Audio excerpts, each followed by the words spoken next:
Okay, this is the third part of our series on the existence of God. This presentation will take a little longer because we are talking about design arguments. Obviously, when it comes to the history of looking at God's existence, design arguments have been used on a regular basis, and they're obviously talked about today. If you kept up with the debates about God's existence, we know that the design arguments come up quite frequently. Now, there's no doubt that what started out as a way to talk about biological change, which is what I mean by biological evolution, has now kind of snowballed into something else. We see today that evolution has become an entire worldview, a way to explain reality. And we see that there have been many textbooks on a variety of academic disciplines that have used evolution to explain certain features of reality. It used to be that evolution was used to talk about biological change, but now it's being used to talk about why we get sick, economical issues. Of course, evolution's used to explain religious belief. There's also issues within the literary world, sociology, psychology. The list goes on, and so evolution's become an entire worldview. That is one of the reasons why the intelligent design movement has started, because they want to show some of the gaps of knowledge and problems within the evolutionary framework and why we cannot use evolution just to explain all of reality. Now, I don't have time to go over all these books and all the details of each book. You can get them and read them on your own, but please read the literature before you make a critique of the intelligent design movement. There's some other books here as well. I would say the one on the far right here, Debating Design, is a very good read because you have critics of intelligent design talking with people who have written intelligent design books and literature, and they're interacting with one another in a cordial way. So that is a good book where people can agree to disagree, but at least read some of the literature and get familiar with it before you come to a conclusion. Now, it comes to design arguments, we're going to have to use what's called abduction or inference, the best explanation. Abduction is different from induction, slightly different, because when you use abduction, you're basically talking about things that need to be explained. You're looking at certain features of reality, and then we're talking about why this feature of reality exists. In other words, what is the best explanation for something that shows itself in reality? Maybe something we weren't there to observe directly, such as the beginning of the universe or first life, or certain features of history. Even in criminal investigations, this happens where detectives were not there to observe the murder scene. They were not there to observe the murder itself. And they come to the best explanation as to what explains what happened to that victim that was murdered. So we talk about why does this feature of reality exist, and then we try to make an inference as to what is a better explanation for the evidence at hand. So that is employed with design arguments. That's what we're going to be using. Now, in design arguments, we've never tried to say that design arguments will show that the designer is the God of the Bible. At most, it can show there is a highly intelligent cause or designer behind these features of reality. And like I said, they're using inference the best explanation. Third, obviously, we are not appealing to God of the gaps arguments here. They have set up a very rigorous system to show why these are not God of the gaps arguments. They're appealing to what they know. They're also using Charles Lyell's model, who is a close friend of Darwin, his appeal to causation, where he said that causes in the present will be the same as causes in the past. So I do not want to go into all the issues, the God of the gaps argument. We'll talk about a little more towards the end here, but just read the literature and you will see that they have responded to the God of the gaps charges. Now the question becomes, is nature purposeful or purposeless? Historically, many people, including scientists, have believed several aspects of nature was deliberately planned, directed, or designed. Design arguments are called teleological arguments, which means there's certain features of the natural world that show an end goal or purpose to them, certain features of the human body or certain features of the universe or the earth itself, or just other features of the natural world seem to show an end goal or purpose to them. They are not purposeless as some in the evolutionary world would like to think. Now, for example, let's look at some of these things that Richard Dawkins says here. He says the universe we observe has precisely the properties we should expect. If there is at bottom no design, no purpose, no evil, no good, nothing but blind, pitiless indifference. So obviously, he thinks that there is no purpose within nature, that everything seems to be purposeless. We disagree, of course. I remember Dawkins went on to criticize the path of Harvard-trained paleontologist Kurt Wise because Kurt Wise stuck with his Junner creationism. And then Dawkins criticized him for not fulfilling his true intrinsic capacity and purpose within the world. He thinks that Wise could have done something with his skills. He could have gone and fulfilled his actual purpose, which was not to do what he did. So on one hand, Dawkins says that nature is purposeless and we don't have any purpose, but then he criticizes Kurt Wise for not fulfilling his end goal or purpose in reality. Kind of interesting. Now, Thomas Nagel is a well-known philosopher on philosophy of mind. He teaches at Columbia University. He wrote a book called Mind and Cosmos, and he concludes that the materialist neo-Darwinian concept of nature is false. He is not a Christian nor even a deist, I believe. He's still an atheist. But he says it seems that the materialist approach to life and mind has failed to explain consciousness, intentionality, purpose, meaning, and value. So you can get hold of that book as well. It's a very controversial book, and he's received some criticism. But keep in mind, he is not a theist, so it is worth reading. Now, Dawkins said, of course, a ways back in a book in 1986, he says, biology is a study of complicated things that give the appearance of having been designed for a purpose. Very well-known quote. And we need to define here what we mean when we say something is designed. Number one, what we're saying is it seems to be, when you say intelligent agent, that is a being with the ability to plan ahead and think with an end goal in mind. Obviously, all humans are intelligent agents. We all generally have to plan ahead and think with end goals in mind. We do that all day long. Number two, a design is an intentionally produced or exemplified pattern, where a pattern is an abstract structure that resonates, matches, or meshes in certain ways with mind. It comes from mind with cognition. Therefore, the structure can be exemplified in an object or an event.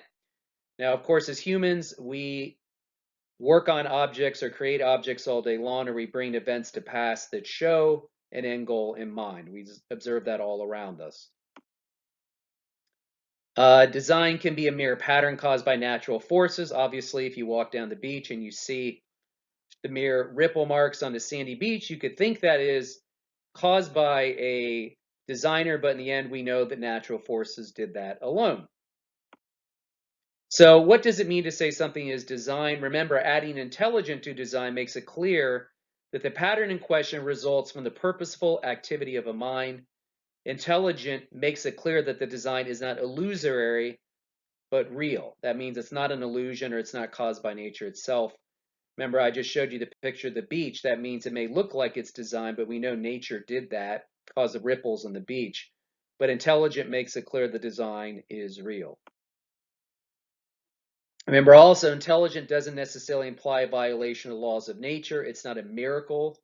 Obviously, when you choose to write a paragraph, you did not violate any law of nature. Intelligent design does not suspend natural laws, it supplements them. Some basic examples here. I know this may seem redundant, but just to build on the illustration, we know that blind and unguided natural processes cannot think ahead and design a blueprint, collect the proper materials, and construct the machinery, and then process everything in the right order. We know that blind and unguided natural processes didn't make this Mercedes on the left design a skyscraper or make an iPhone. I know you all know this, but I just want to build on this example here. We also know that we make design inferences in archaeology. Archaeology is a study of artifacts that have been designed for a purpose. Our uniform experience of intelligent causes allows us to make inferences about design, even when we don't know the identity of the designer himself. Of course, if we find these biblical things here, things that have been found in archaeology, these rings from the Hittites, we hopefully know that nature by itself or natural processes designed these rings. We know they came from a mind, even if we don't know the identity of the exact designer. We know they were Hittite seal rings, but we may not know the exact person or anything about the personality of the person that made these. We can find out some things, but we may not know everything about the designer. Remember the movie Contact with Jodie Foster was a story of a SETI scientist. That's the search for extraterrestrial intelligence. And that movie was about her attempting to make the first contact. She looked for electromagnetic artifacts, alien microwave signals representing a deliberate alien attempt at communication. We know if you watch the movie that her character only received random or simple ordered sequences, but one day she received a signal that told the world there was an intelligent designer behind the signal, because that one that represented the prime numbers from 2 to 101. So you can watch the movie, and that is an example of intelligent design in action. It doesn't necessarily specify anything about God or the God of the Bible. It just talks about how you would find intelligence in the world of nature. Now, I think we know that when we walk down the beach, no matter if it's in the year 1888 or 1912 or 1776 or any other time in history, if we saw this kind of sandcastle, we would infer that it took an intelligent mind to make this sandcastle. And then likewise, if we walk through a sand dune right here on the right, we know that nature by itself produced the effects here in the sand dune. And that goes without saying at all times and all places, no matter what time of history. That would probably be due for both sides here. So we look at certain features of the natural world, and we can look at something like Mount Rushmore or this sand design here in the middle of the beach, and we ask ourselves 3 questions here. We push it through what's called the explanatory filter. Did this thing have to come into existence? Did it have to happen? Did it happen by accident? Did chance by itself without any intelligence form this sandcastle or these faces on Mount Rushmore? Or did an agent behind these things deliberately bring this thing to pass? Was there a mind that caused an event or a purpose here, or had a purpose behind what you see here? Is there a mind behind Mount Rushmore or the sandcastle? We also make design inferences in criminal investigations. We may see a victim on a road somewhere or on a sidewalk that is dead or hurt. We may say, did this man fall by accident? For example, we may say, was he pushed intentionally by an outside agent? Was a design involved here, an end goal in mind? Or was it necessary for this man to fall? Necessity, did it have to happen? So these are some of the things you think about when you look in making a design inference. Of course, these things take place all the time in criminal investigations. They look for motive, intent, purpose, and they look for the best explanation that explains that feature of reality. Also, when it comes to defining chance, because chance is used a lot to appeal to things that happen in reality. We see things and we say, well, this happened by chance. Obviously, chance events do occur. Just remember, chance is not a real cause in itself. For example, if I roll a dice, the chances are 1 in 6, the number will come up on top. The odds are 1 in 36 that 2 dice will come up, 6 and 1 in 216 that 3 sixes will be thrown on 3 dice. These are abstract mathematical probabilities. So we can count the probability level of what will happen when we roll the dice. But it's not chance itself that caused those 3 dice to turn up 6s. So chance is not a real cause. It doesn't have any causal power, but we can certainly predict the mathematical probability of an event coming to pass without an agent involved. We can do that. We do that all the time in mathematics, and it is possible. Just remember, though, that chance is not the cause itself. Sometimes we run into this problem with design arguments because sometimes Christians will say things are really complex. They may say, well, wow, this is so complex, there's no way it could have not been designed. And of course, someone may respond by saying, what do you mean by complex? Or they might say evolution can explain all the complexity we observe around us. And that leads us to say, what actually do we mean by complex? A lot of times we don't explain this very well. So we're defining complexity. Number one here, we mean a specific object or event has to be the result of a being with the ability to plan ahead and think with an end goal in mind. Number two, we may say a specific object or event that can't be the result of unguided natural processes. Or number three, a specific object or event can't be the result of chance or coincidence.